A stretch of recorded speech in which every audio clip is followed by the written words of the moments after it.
Hey guys, it's Robin, RsIslandCrafts, and welcome to my craft room. This is my WiP It Wednesday video where I'm going to show you whatever I've been working on in the craft room. Another dishcloth. Now over on Instagram and over here on YouTube also, there's the Yarn Hoarder podcast. And she's doing this thing where she, probably for, I don't know, maybe 2 or 3 years or more now, she's knitting a dishcloth a week just to, you know those big giant Rubbermaid clear tubs that we like to store different things in? She had at least one of those packed full of cotton yarn. Now you've seen the cotton yarn and they only come in little small skeins. They're not very big, right? You can get 2.5, maybe 3 dishcloths out of it depending on the brand you buy. So she's been trying to wheedle down her stash. So she's made a goal to knit 1 dishcloth a week until she uses up all of her cotton yarn. I think she said she's been doing 65 the last few years on average. So she's been doing really good to keep up with it. Now I do the 1 dishcloth a week every now and then on and off. So I was shooting for it for a couple years and I did do well for a while. But then I got involved in other things, you know, and it's just one of those things that go off to the side. So I'm trying it again. And not just that I'm trying to knit them, I'm trying to actually keep up with it on Instagram. So there is a hashtag over there. I believe it's the 2020 Yarn Hoarder Dishcloth Challenge. I'm not sure, but if you go over onto my Instagram and you look at one of my dishcloths in the last few days, last few weeks, you'll see I put the hashtag up for it. So here's another dishcloth for that challenge, and just to get them knit and into the shop. Now I like to use up my cotton also, but my cotton yarn ends up tending to be like maybe, I think right now I might have 8 or 10 skeins. Versus, you know, whatever can fit in a tub, I don't know, 100 or so. If she's doing 60 a year, and she's done it for 2 or 3 years, and she said for her, she gets 3 dishcloths out of it, that's a lot of yarn, right? So here I am decreasing on this one. I'm probably about 3/4 of the way through it. And I still have this much yarn left. So I'm pretty sure I'll probably get another one out of it, or at least most of one. So that is pretty good. These are a little bit larger than the ones I usually work with. Oh, it's supersized, that's why. They come in all different sizes. You never know unless you... I just buy by the color and the price. This one was sent as a gift. So I'm doing pretty good there. What week are we in now? We are in the 3rd week of January. And I know I've done at least 2 or 3, so I'm doing pretty good, right? I am still plugging away on the, I keep calling it the Raindrop Shawl, but it's the Summer Rain Shawl, so I just make up names for it because it looks like raindrops, right? I mean, that's the whole point of the pattern, is to have these raindrops going down. So I was there. I am still decreasing away.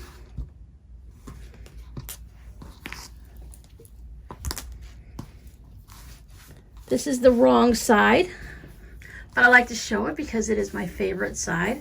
I like stockinette stitch and how even and neat everything looks, versus the garter stitch on the reverse of stockinette.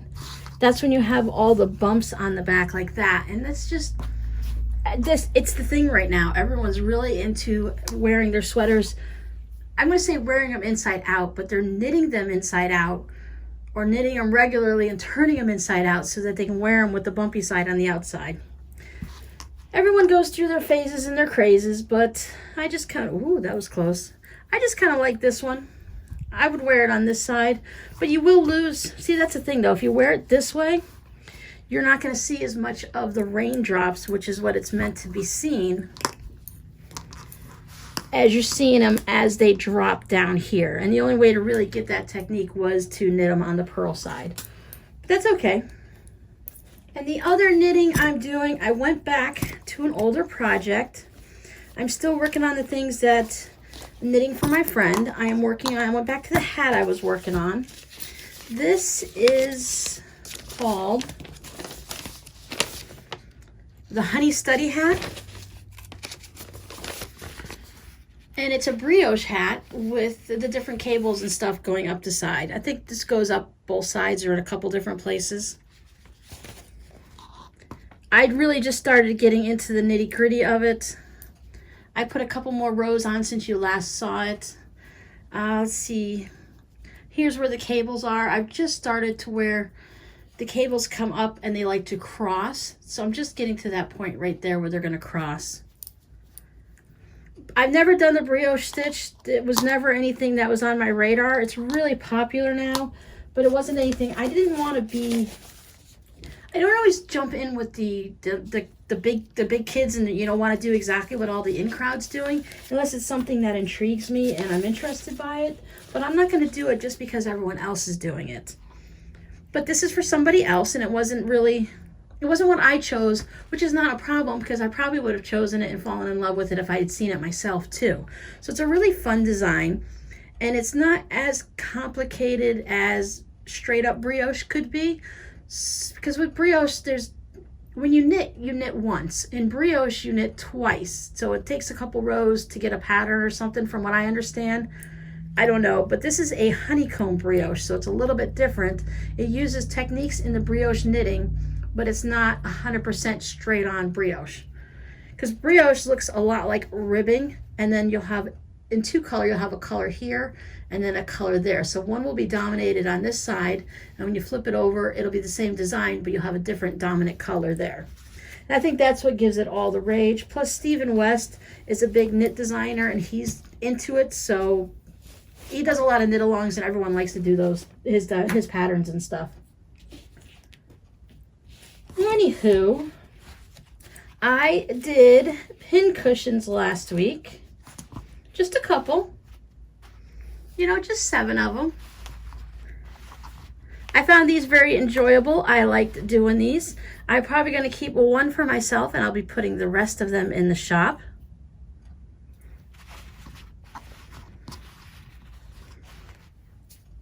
This is going to be like the year of pin cushions for me. I'm going to try a whole bunch of different designs and techniques with them. I mean, a pin cushion's a pin cushion, right? You just take 2 pieces of fabric, you do something with them, and then you shove them with something to fill them up, and then you stick your pins in it. But there are a variety of different things you can do. And even just with this, it looks so different by having it quilted and non-quilted. It really changes up the look of it, because I used a light gray thread or a medium gray. And it just changes up exactly how everything looks, even though these are basically the same, because I used the same fabric scraps on the front of all of these, so they all actually match.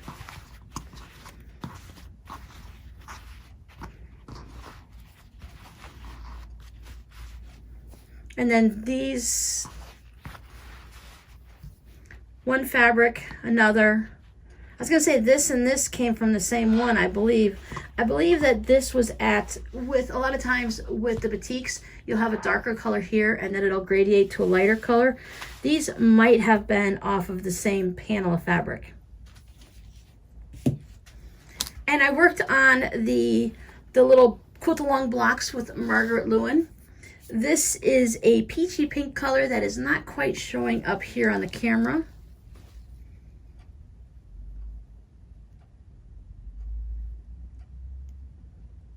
Yeah, no, it's just got more of a pink tone to that peach there. But I did, let's see, this one was the 4th one for January. We're in January. This is the 4th one that finished off our first month, which we started in October, and that is a bow tie. And then I started working on November's. There's 4 a month, so I got these 3 done for November. There was one more after it. It was another friendship star. But I decided that it had too many pieces to it to finish off the day, and I already made these 4 blocks and I had other things I had to do. So I went ahead and stopped there. Even though I really wanted to get that 4th one done to get a complete month finished, I learning my limits, and I decided, okay, I'm going to go ahead and stop right there. So as you can see, I am doing the smaller. I'm doing the 6.5-inch blocks, where most of them are, I think everyone is doing the 15-inch blocks with their fabric for those that have started already. Not really sure. A lot of people still haven't actually been able to start their project yet. You see this color right here? That's almost what this background color is. This one's just a little bit shade lighter than that. So that shows you how much it changes in the camera. So yeah, as I've mentioned in previous videos, I'm doing the 6.5-inch version, and I'm going to do extra of them because it's made for a baby blanket.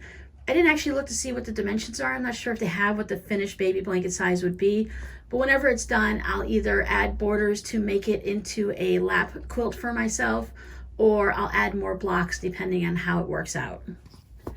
And the other project that I worked on is I started to work on another fabric bin, one of the scrappy ones. This time it's much sturdier and it stands up well on its own. And the secret to that is I recycled. My daughter used to buy a Dickies work pants for work and stuff like that. And she bought a brand new pair of pants. And then they switched from wearing those to wearing shorts or something like that. So I don't think she ever actually wore these pants, or she bought them to go somewhere for something, but they were brand new, had never been worn, in perfect condition. So I thought she didn't want them anymore. Then I'll go ahead and recycle them and upcycle them into projects like this. So using that, because if anyone has ever had Dickie pants, they're a very sturdy work pants. Think of someone like the auto mechanics that wear those blue pants all the time. It's something in a material like that. So it's very similar to maybe a duck cloth. So it allows things to stand up on their own. So I thought I'd go ahead, like I said, and just recycle that, upcycle it into some of these. Since she never really wore them, that'd be good. I was going to use some denim, but I came across these first. So I thought I'd give them a try. So as you can see, I still need to make the lining and then make the little binding that goes all across the top, and this will be done. This is from leftovers from a jelly roll that it wasn't actually a jelly roll. When you buy things at Connecting Threads, they don't do a full 42, or you can purchase it in different sections. Like I think I only bought 10 or 20 of these 2.5-inch strips, and it's a whole bunch of different, it's pears and such like that. It's not all like food, but it's basically just pears, I guess. Well, there's some strawberries, so different fruits and things like that. So I just went ahead and used those to work on this. So that's a little bit I worked on in the craft room this week. What have you guys been working on? Normally on Saturdays and Sundays, I like to use it as like an actual weekend and have some fun. I'll either work on some new things for the shop, something like this, or I'll play with a pattern, or something along the lines of craftiness. Now Saturday, I was doing things around the house and getting things all done. Something like I've been doing a little bit each day all week just to get things a little bit more organized. I kind of slacked off a little bit with the holidays coming through with Christmas and New Year's. So I'm getting back through and weeding through everything, cleaning out stuff that we don't need anymore, making piles for donation, taking other stuff out for trash. So that's why I like to enjoy myself on the weekends and just have fun. So I got everything out on Saturday, and I'm like, okay, I sat down at the sewing machine, and I'm like, all right, I'm going to sew something. What do I want to sew? And then I just kind of stared at the sewing machine, and I'm like, I don't feel like sewing. So I'm like, okay, I'm not going to waste a day away in the craft room. I pulled out my bin of scraps that need to be trimmed down from all the different projects and that need to be stored into my scrap sorting system. So I went through and I pulled them all out. I got the iron all heated up, got the cutting board, the rotary cutters, the rulers and all that. Got my scraps all set out, and then I just stared at them. I'm like, okay, what am I gonna do? Do I want to start with the smaller strips? I want to start with the bigger strips. Should I save this in the large size? I don't know. So I spent about 5 or 10 minutes just moving fabric around and staring at that. Now I forget it, I don't even feel like working on this. So I packed it all up, and then I just went out and I watched some YouTube, and I did work on the shawl for a little bit that day. So then I came back in on Sunday and I worked on this and I worked on this. And that just kind of finished off my weekend. So I'm hoping to have a bit of a smoother week this week. It's Monday morning, and I've already spent a couple hours going through the extra bedroom that was Justin's, then it was Robbie's, and then it was Rob's, and now I've been using it as craft storage. And I've just been like throwing things in there. So I cleared up most of the floor, so there's actually walking space in there. It's your average bedroom. It's about 10 feet this way and 12 feet this way. It's where I store all my fabric right now and everything for the shop and stuff like that, all the Christmas things, and it has stuff in it, you know. It's when you have that space that you allow yourself to just dump things in, that's what happens. You just dump it, and I close the door, and I never see what's in there unless I open the door to get fabric. So I had a path this way so I can get into the closet and get into where I store all the stuff for the shop. And then I had a path this way so I can get all to my fabric storage. But really, I have so much in the craft room, I don't always have to go into there to get fabric storage. So I'm trying to clear that out, because what I want to do here in the craft room is I want to keep just the shelf that I store all my bins in for the little bits of scraps, you know, my 2.5, 3.5 inch strips and stuff like that. Things that I use for quick sewing and scrap projects, and everything else other than the sewing machine and the cutting table, I want to just like take out and put it into that extra bedroom. That way the only thing in here is actual space that I can use for recording videos, and I'll have more room to move around, and I won't keep piling in here either and having cluttered space. Because as I'm organizing things and I'm having more of the little plastic shoe boxes, I almost said shoelaces, can't store anything in a shoelace, although I do have a box with shoelaces in them. Think about that for a minute. Now what am I going to do with shoelaces, right? But sometimes I find really colorful bright shoelaces at the store, and I just pick them up because I think they would be good for a drawstring bag. See, there's always a crafty reason for something, right? I digress. So that's what my plan is, to get a lot of the stuff out of here and get it cleared out. Right now, they're over here where you can't see is a messy closet that is still full of all the stuff that Robbie left when he moved out. Things from his childhood that I'm keeping for grandchildren or for future times or whatever. Things that were purchased that were very expensive. Like one year, it was really a big craze to have a robotic dinosaur that you can control with a remote control, like a remote control vehicle. So I have a big one of those. I have 2 remote control dogs. I have 2 remote control vehicles that are probably as big as my cutting mat here. So like 2 foot long. So I have those. It's just stuff in that closet that just needs to be cleared out, that, or packed up more likely. Not that I could get rid of, but things that are still useful in the future for grandkids, like the Legos and the Matchbox. If you're my age or older, or even just a bit younger, you know you save things from one child to the next, so there's no sense of buying new. So that's what my situation over there. That's one of the things I want to get started on this week and start cleaning that out. Especially if the crafting mojo is not happening right now, then I may as well, you know, muster up some cleaning mojo, right? So I hope whatever you guys have to work on this week, that you've got the motivation to do it. If not, at least you can force yourself to get it done so it doesn't carry over into the next week. Thanks for hanging out with me in my craft room. I'll see you guys next time. Bye.